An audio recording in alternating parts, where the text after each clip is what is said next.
All right, this is being recorded. Devin, he joined your. Yo, do you guys want Jevin to take over the class? I'm kidding. I'm kidding. All right. All right. So what I'm gonna be doing is now 8:31, so everyone should be here. I'm literally just gonna be doing a little rundown of today. It's pretty interesting. I know a lot of people thought it was hard. Some people thought it was easy. Personally, I thought it was pretty easy. Just gonna kind of go and show you kind of some. I'm gonna drop some gems. Don't worry. Um. All right. So I'll drop some gems. Um.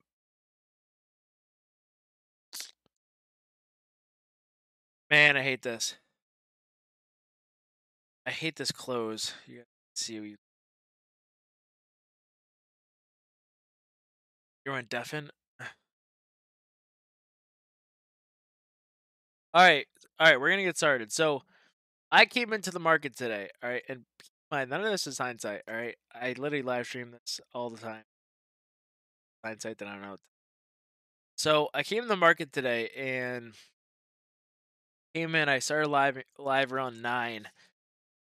All right, for what do you so premium members do not answer this. If you're in my live stream, please do not answer this. What do you guys think the first thing I was watching this morning when I came in the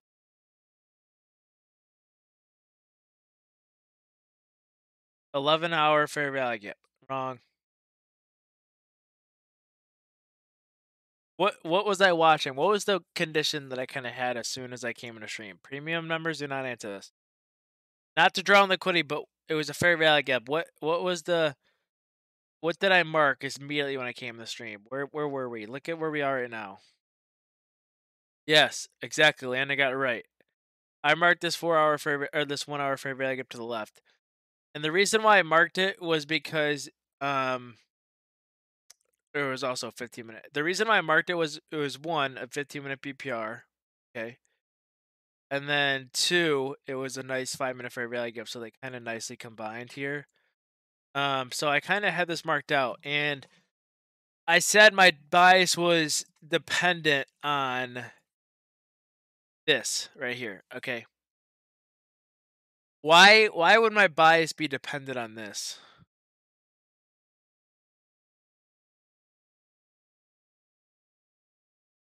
Yeah, BPRs are strong, so I figured it would tell us the bias. Last line of defense for bulls, yes, that's a good one too. So I saw that was the last fair value gap, and if you really look to the left, right, if you back away from your chart, is there any obvious fair value? I mean, there's obviously this one, but it's really that obvious, not really. Activities, right? You can't really see this away from your screen, so to me, this looked pretty obvious. And my thoughts of okay, this is a pretty obvious fair value gap. We're inside of it. This is when I got on the stream. I was just watching this. And I figured we would get along out of it. I wasn't sure to where. All right, the second fair value gap I marked was this one right here. Why this one? Well, this was unfilled.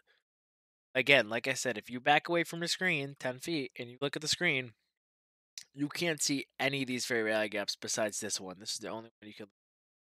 So I marked this one and I marked this one because it's two you could see.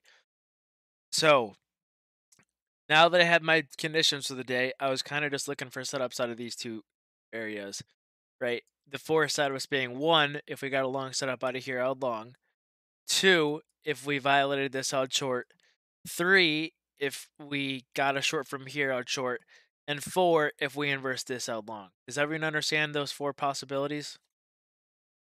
And how you can have four potential plays off of fair value gaps? Type 1 if you understand how you can why these two conditions are again. So I was using these to determine four potential plays. All right. So I suppose I was watching. I wasn't really interested in anything at this time. Okay. Oops. Okay, and I was looking at the 1 minute here.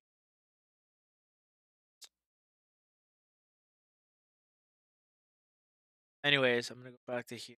I was looking at the 1 minute. Wasn't really interested in this. Um, like all this, I wasn't really interested in. I was looking at this, and people were like, "Oh, are you gonna long this?" And I was like, "Nah, I just wanted to wait for open at this point." Okay. And then we got open, and again, I was making sure I wasn't gonna forget about these. I saw open. I wasn't really making any moves here. Okay, I was literally just watching. Right. When I look for a very obvious setup.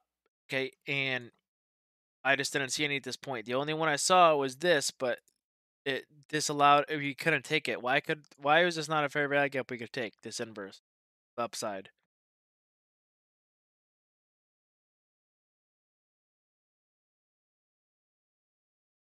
No, it's not. Yeah, it didn't retrace to it, but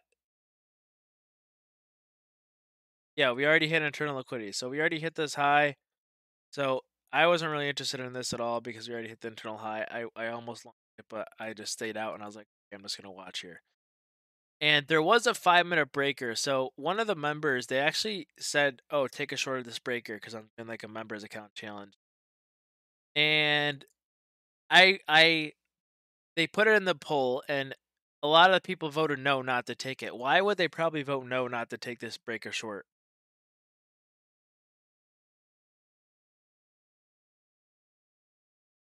What might be the problem? Not already took the highs. Again, this would be right here. Why would you not short this breaker? Discount, yeah, it's good. We didn't really take any major sell stop. You're on the right track, but we didn't really take any major sell side liquidity. Get this. Someone already said it. Pretty sure they know who they. Yes, premium members can answer it. Yes, because of this 15-minute fair value gap, right? If we're in between a breaker and a 15-minute fair value gap, that's 50-50. You're basically gambling at that point which one's going to work. Now, there's smart ways to quote unquote gamble which one's going to work. And the only thing that I saw was there was pretty perfect equal lows up here, is these levels right here. So I figured this breaker would probably fail. Again, like I said, I was looking for long out of this. We just got a good entry. So I figured that even though this is 50-50, when you look at liquidity, I saw these equal highs. So I was like, probably just going to go and break this breaker. Probably going to deliver out of here. And we are so in discount where I didn't see us dumping right away at open. So I figured that breaker would fail, and you can see it clearly did. And then here's where, what do you look for when we get in this 5 minute fair value gap? What am I looking for specifically when we get in this fair value gap?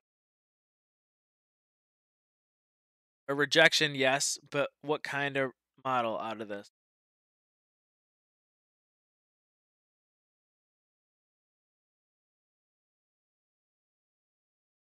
Oh, okay, Sam. What model am I looking for from this? I'm looking for one of two. I'm looking for two things here. One could be an inversion, which I just said. So I'm looking for this to be closed above, or I'm looking for a rejection. And inside the rejection, what am I looking for to actually take a short off of this? Yeah, another fair value gap to inverse. So what I was hoping was, I was hoping that this would be the fair value gap right here. But you can see the next candle kind of closed it. So see how immediately my model just totally completely closed and I couldn't do anything about that? Okay. And with the 1 minute time frame, look at, we had two. So is this valid? Is this valid? Nope. Since we had two here, it wasn't really that valid. And for my model, I like to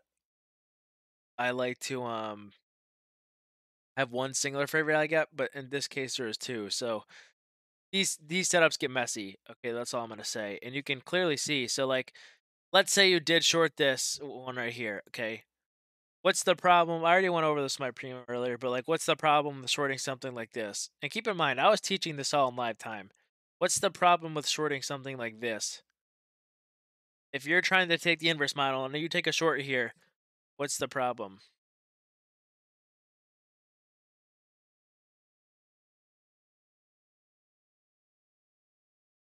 Big stop loss. Why? Because there's two fair value gaps. and bad RR. And it's a thought, well, if it's like, okay, if we short this one, we put our stop above the inverse or value gap and then take profit. But what could happen is we could get stopped and then we could just totally reject this one, right? And that's the problem with taking these. You never really know which one we're going to reject. So if I play out price a little bit, look what happens. We end up hitting it again, and then we go up and then hit this one. You can set this one right here, and then we reject. See why that's like, see what happens there?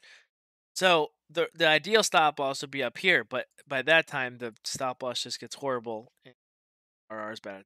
So this wasn't really a valid setup in my eyes. Okay, I know some people did take that. I know some people did short this because it was a PR, which it's fine. It's gonna work sometimes, right? You can see if you just targeted internal liquidity.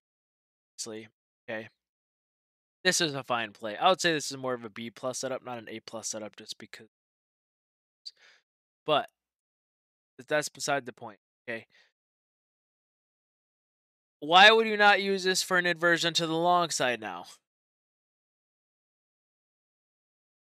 Why would this not be good? See how this candle closes above? Why would I not be interested in longing this? Same kind of reason I just said. Yeah, another BPR on top. So it's like, okay, if we long this inversion, what if we reject here? You know what I'm saying? So again, it just makes for sloppy price conditions, not easy to trade that. So literally this whole time, I was not interested in any trade here. Yeah, I literally didn't trade here this whole time. And then finally, all right, we had a member alert or something. What do you think the member alerted here? Shout out to my boy Reliable. I don't think.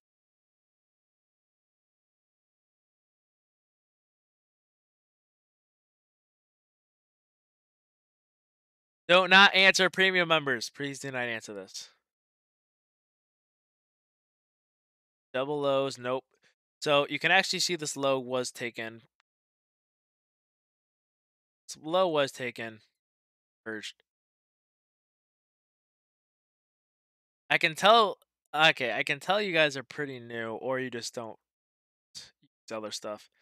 Not the breaker. Not inside 15-minute fair value gap. Um, if you're in my premium, please do not answer. The question is, what do you think the play here? My member alerted for the challenge account here. What do you think the play was?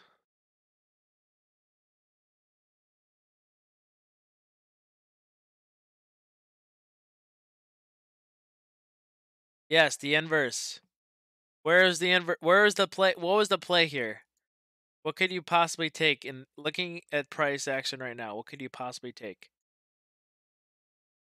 Yes, exactly. This bearish inverse after taking the lows. What do we need for that to happen?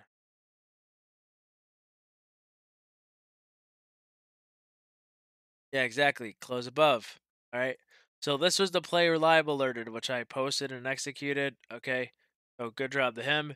So basically, the play was a close above, and then he, instead of targeting up here, he targeted right here. And the reason why I don't why I like that and why I didn't like a target up here is because see how this already delivered from a 15-minute fair value gap over here?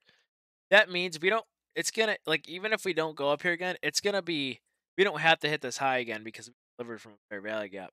So he only targeted internal liquidity because he knew there was a BPR above. Okay, and if you know this BPR above, why would you try to hold runners? So you can see right here, there's the long setup. Okay, so I basically bought contracts there, and then the next candle I literally just sold right there. So that was the play he alerted. Again, you can see this is a nice close above because it doesn't make the risk reward that bad.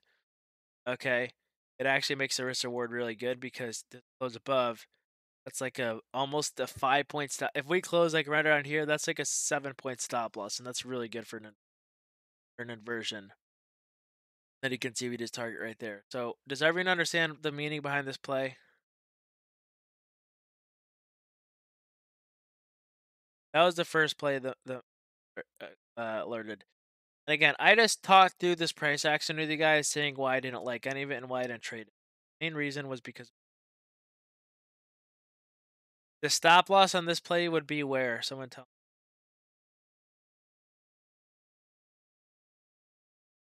Yeah, a close under, not below. I don't care if we wick below. It's a close under. You can clearly see this wick below, but did we ever close under it? Nope. And look at the 30-second chart land descent. That was the 30-second chart, which yeah, order block. It's a mental stop loss below the close. What I'll do is I'll literally set the stop loss down here, and then the second we close, what I'll do is I'll just drag it up super quick. I'll literally just pretend my stop loss is red line. I'll just put it down here, and then the second we close, I'll just drag it up, and I just get filled. Okay. So that was kind of the little morning review, and then we kind of played price. Now, this had to do with 3D analysis. Why? So many of you are not going to know why I didn't like this inversion. I know I just DM'd someone about it, but why would I not, even though we took this high under delaying behind from this BPR, does anyone know why I didn't like this to short? Even though it looks like a good short setup, does anyone know? Okay.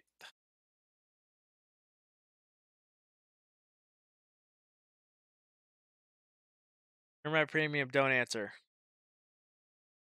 You, Sky, you place a close below, okay? If the body closes below, that's the stop loss. Why did I not really like this inversion to the downside?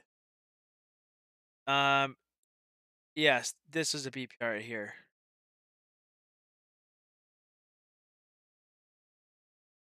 This is just the it has something to do with not NQ.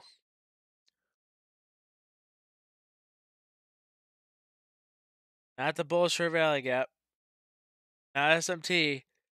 Alright, I'll give it away. You know what's gonna get it. Alright, basically it was a at the time 1 minute NES. At the time I saw this NES. I saw these equal highs. So I was like, oh, there's equal highs up here. I bet you this. You can see the inversion was on ES too. Look at the inversion was on both indexes, and I was like, at the time, I was like, okay, there's equal highs above here. This inversion is probably not going to work. Y'all understand that, right? Because the market will go for these equal highs, and you can see like the market in the open came really close to this high, but didn't hit it. That usually back. So again, this is just a draw and liquidity thing. I saw there's equal highs up here, so I knew that this probably wouldn't work. So that was that reason. And it was London high. Yes, it was. I think. Oh wait, no, it wasn't. London high was up here. It was just equal highs, and they looked good. So I figured that inversion would work. So that was why. That was why I didn't like that inversion. And then you can see what happens. You inverse it back to the upside. We get a fair value gap. If you took this long, good job. This was a good long, because of everything I just said. And then for this, I would have targeted the high because this is a whole leg. And on these whole new legs, after we get price action, we have equal highs NES. We equal highs NES. You would target this high because the market's likely going to go back and hit that just because. So, no, I didn't take that, fortunately. But that was that. So that was kind of the opening. Played price, and then this is a short I regret not taking. So I did take a short here. I just took it later. I regret not taking the short. So in this picture, what do you see? What happened was we went back into that 15-minute fair value gap, and the body held it again. And at the same time, this wick took out this high, and that was just so bearish to me. And I would say that because if you do back away from your screen, I would say that this 1 minute was valid. I don't even think I was on the 1 minute at the time. That was the problem. I don't think I was on the 1 minute. I have to look back in the recording, but I don't think I saw this. Maybe I was. And you can see this was inversed. after delivering from the 15-minute fair value gap again. So this was a good short, and then I ended up shorting right here. Once this is closed, I take a short, and I targeted the equal lows. I held it on my Top Step account, but I got stopped out for break even on my Apex account because there's only two. I'm basically doing an Apex account and stream like a challenge for everyone to win on, and it's at 26.3k almost. And because I'm so close, I'm sizing down, and I don't want to get trailing stopped. So I just have to get lucky and top tick something. It's probably gonna take. So I ended up holding on the Top Step account because trailing there's end of day drawdown, so it doesn't really matter. But basically, what I shorted was when we closed beneath this, I was like a short, and then stop was really probably above a close above this. Got close, and the reason why I like these is just because these relative equals down here, guys. Something I do want to say is one of these relative equal lows form in live time. I don't care about them until we get that until we're on the sell side of the curve. We were not on the sell side of the curve at this point, and we had the equal highs above NES. So I was like, okay, whichever one hits first, I'll look to do the opposite. And what happened was ES hit the equal highs first. So I was like, okay, if we get a short, I'll short back down to these equal lows. Oh, midterm was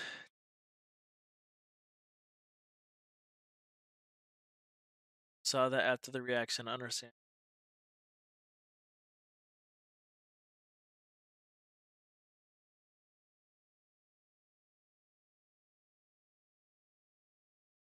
Sky. Also, this was AMD as well. So yeah, that was a nice reaction to the Sky. So that reaction as well kind of told me we're down, and I'm gonna talk about that in a second. All right. So once these equal lows hit, I got off. Okay, I got off. I wasn't interested in anything here. This is where we started to get a little sloppy. The only thing I was watching now was the 5-minute right here. I was watching to see if we would close under, and never did. And then there we finally did. That was at 12:50. So at 12:50, I saw us close under the 5 minutes. So I'm like, okay, we're probably gonna go here. And you can see on my Twitter, I literally retweeted. I told someone I go gun to my head.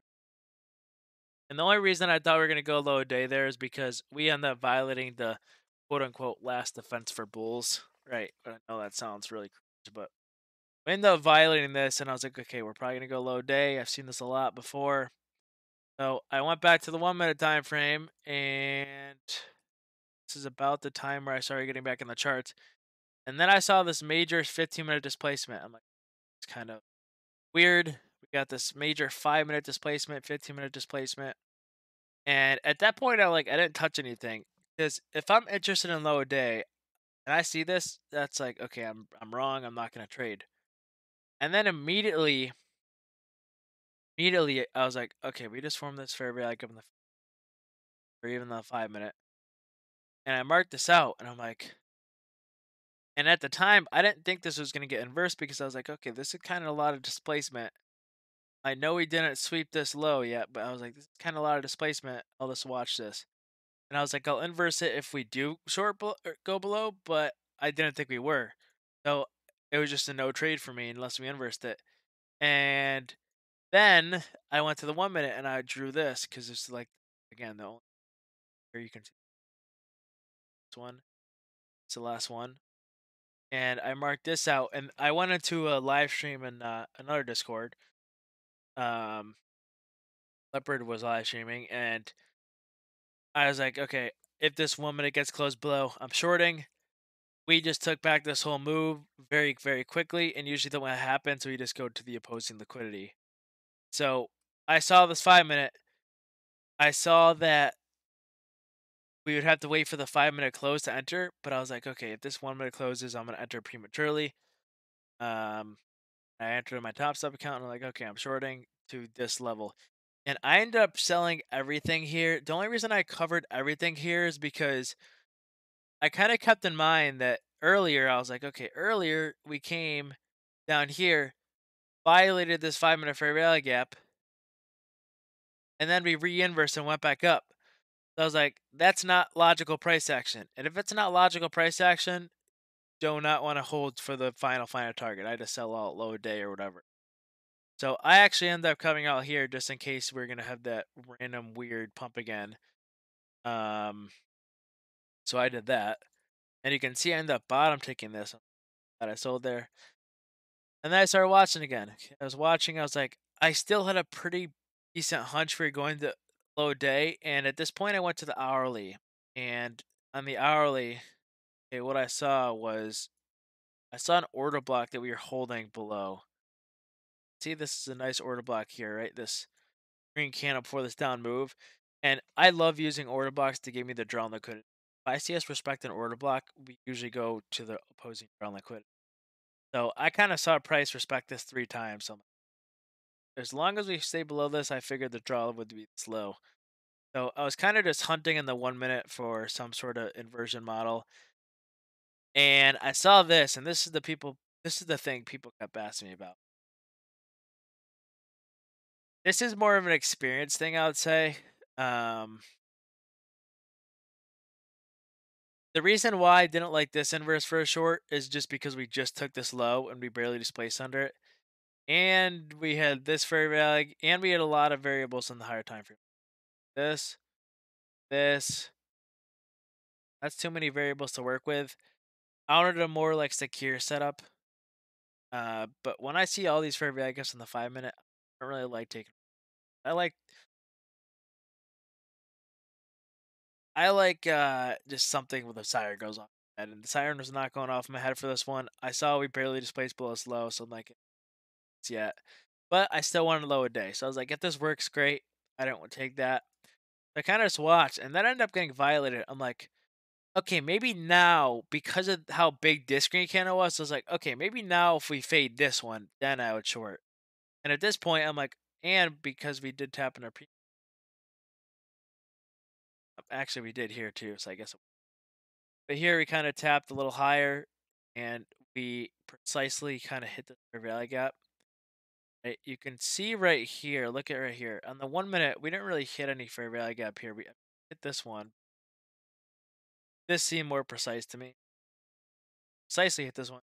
Maybe now I'd take a short if we violated something. And then I saw this, and I wasn't on stream to alert this, but I did take this as well. And when that happened, I was like, okay, target internal liquidity right here, simple play. And I try to hold the rest of the low day. And I sold at that liquidity. We play price again. I end up getting stopped out at break even for the rest. And then I alerted another short here. Okay. I was like, okay, we just tap back in this inverse. We have another bullish fair value gap here. Small. And then we close onto that, and I'm like, okay, why do you think I like this one? Why do you think that I like this one? Short. Something else here.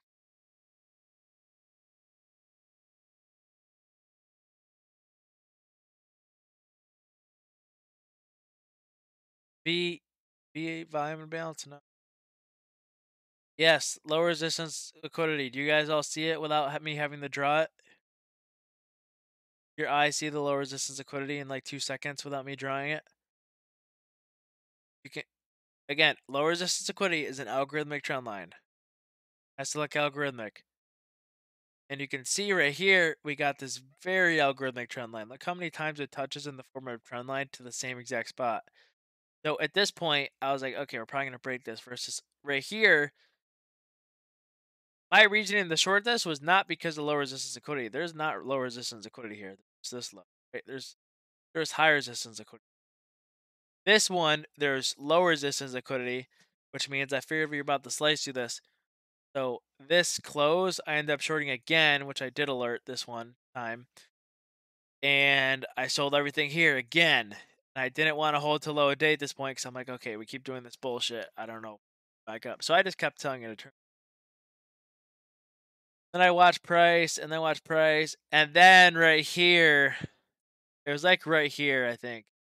I think I saw this order block we put in. Right here. I saw this order block we put in. And I saw us get really close to low day. So I saw us get close to low day. I saw this order block put in.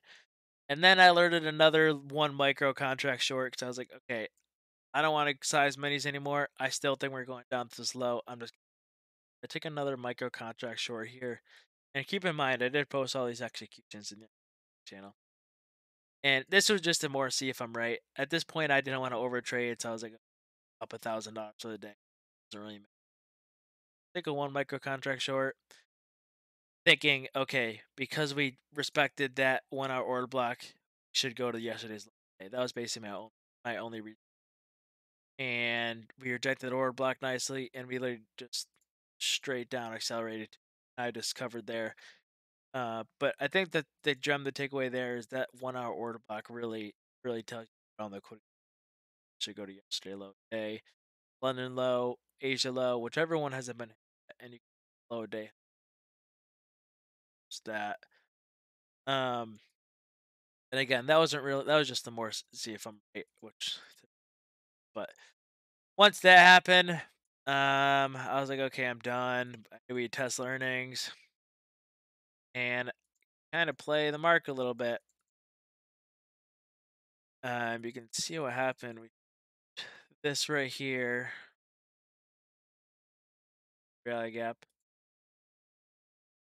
Then we formed this right here.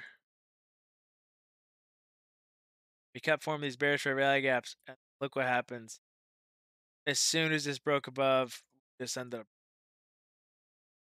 up. This was just a textbook. This is just nothing gets more right here. And that, and the only reason why this is textbook is because we swept the low day. We swept an ES as well. Um. Oh yeah, it was right here. It was right here. Yeah, swept this low at 4341. Um. So I was like, okay, this has got to work for long. Both indexes swept, and yeah, so this was just a textbook play. I didn't long any of this. I was off the charts for them, but I took a look and I'm like, just another. Um, maybe some of you guys took on it, but I was off the charts by. And you can even see, look at this right here. This looked good. I can't explain it, but it was a single fair value gap. It was pretty obvious, and you can even see later in the chart when we break over that. Even though we hit internal liquidity, you can support, right. And this is not a play I take, but still shows how algorithmic. And then obviously we learning.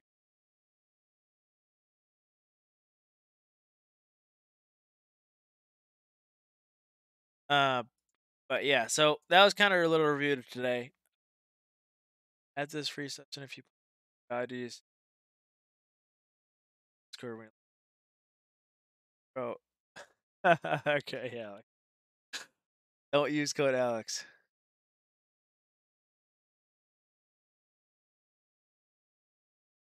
Thank you, Sky. I appreciate that. So yeah, that was a basically rundown of the day. Again, I like to explain. I'd see things. For example, this play was more because we were rejecting this value gap, and this play was because of more of this low resistance. Though both plays with the inverse model, they're the inverse model off two different reasons. One reason here, low resistance liquidity. The other reason here, this fair value gap. Right. Honestly, I would not say today's price action was shit. Today's price action is good if you're seasoned and you can scalp and you know how to read. I mean, for the 15-minute, I say it. Last question I'm gonna answer. Landa, I took this trade pre-market after we our fair value gap and respected it. Drag up to one bit. Waited for stop rate and entered relative.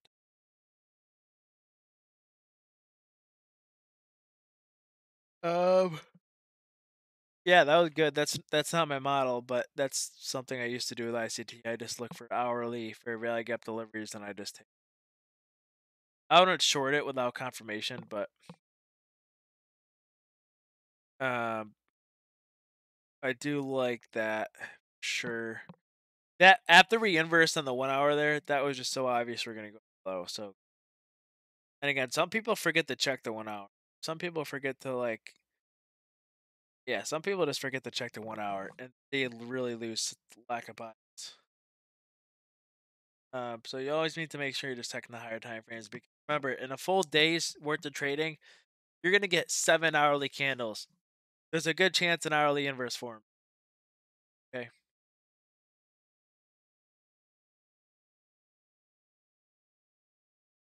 I don't know. I thought it was awesome too. Yeah, land. I would definitely say. All right, that's gonna be it for now. Appreciate you guys coming. This will be uploaded on YouTube if you want to watch. So, um, yeah, I will see you guys later. Peace.